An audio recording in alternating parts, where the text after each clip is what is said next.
America is not a racist country.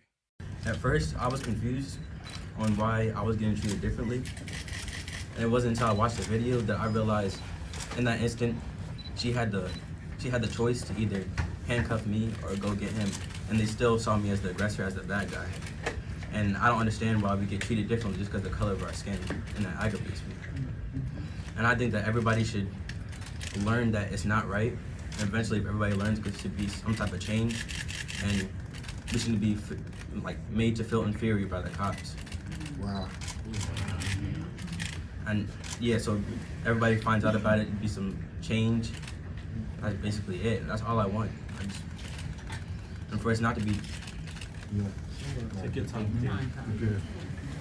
Yeah. You see the effect this has on our children. You're fine, Kyle. Yeah, we support you, Kyle.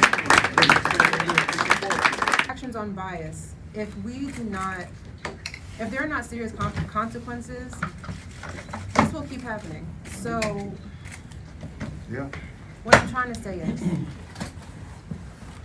people need to know that if they do take actions on their bias, that there are severe consequences. They need to know that. Another thing about the bias itself, I don't understand the bias. I don't understand the hatred towards people who look differently. You don't hate apples for not looking like oranges. To me, it doesn't make any sense.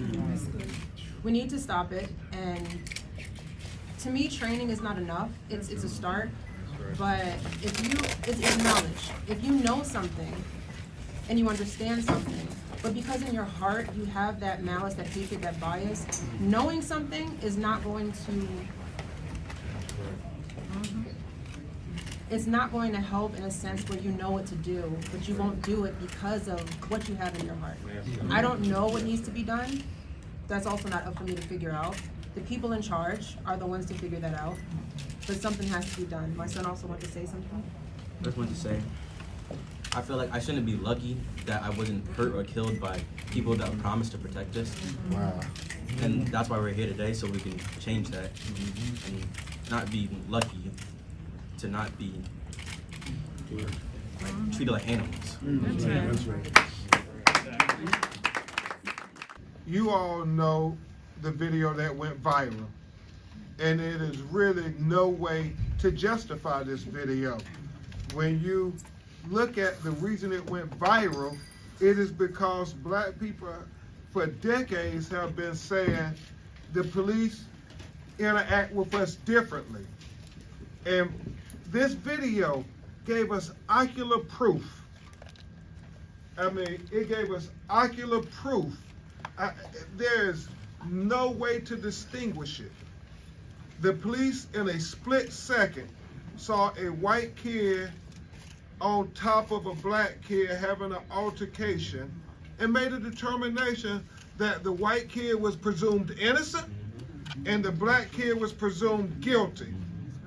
And then they did what we believe police often do with young people of color.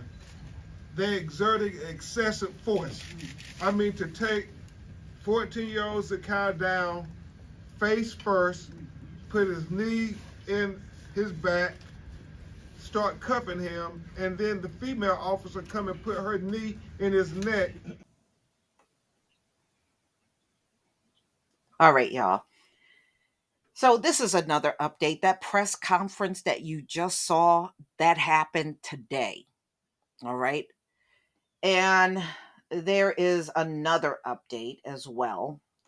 Bridgewater is to host a roundtable with Black community leaders and the police in regards to the mall arrest, which I don't like, because there is a history of the community sitting down with the police and nothing ever changes.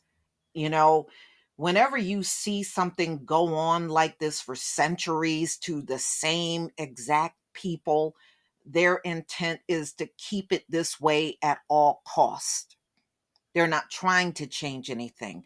And with that in mind, just thinking about that, I would have no desire to sit down and talk to them.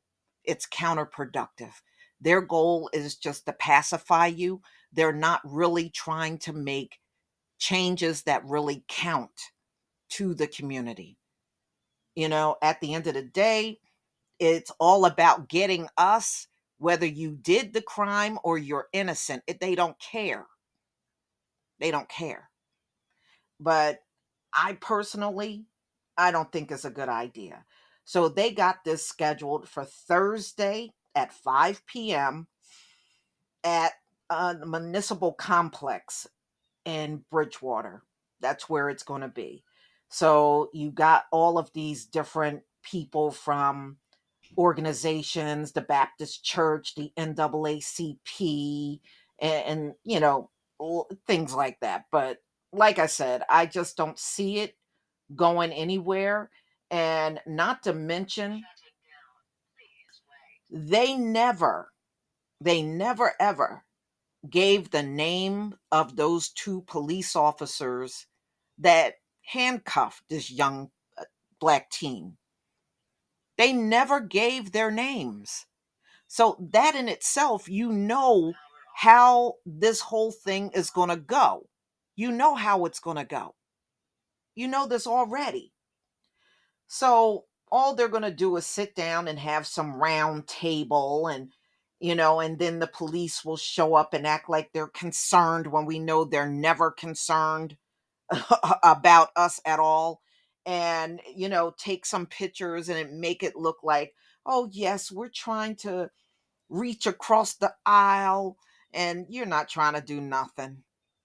It's a photo op for the police as far as I'm concerned, and it is of no use for this young man or anything that happened to him as far as I'm concerned. So, you know, I just think they should worry about what they need to do legally at this point and less about sitting down with some cops. And that's just my opinion. But of course, you can tell me what you think in the comment section, y'all. I mean, I think this is a disgrace. I'm going to see if this is live streamed. If they do live stream it, I'll try to get it or even get part of it to show to you. There's always a chance it might be because this is one of the cases that got a lot of publicity here in the state and nationwide. And usually, whenever they have these roundtable meetings after something like this happen, it's a big chance that it might be live streamed. So just be on the lookout. Unfortunately, I have to label these videos New Jersey Update because if I put this teen's name in, they flag it automatically, ladies and gentlemen. That's the biggest reason why I haven't put it in. But otherwise, I would. Okay. I guess anything that don't make you look good, you try to flag it, right? Please leave your comment and subscribe. Don't forget to hit on the notification bell, and I'll see you on the next video. Peace, family.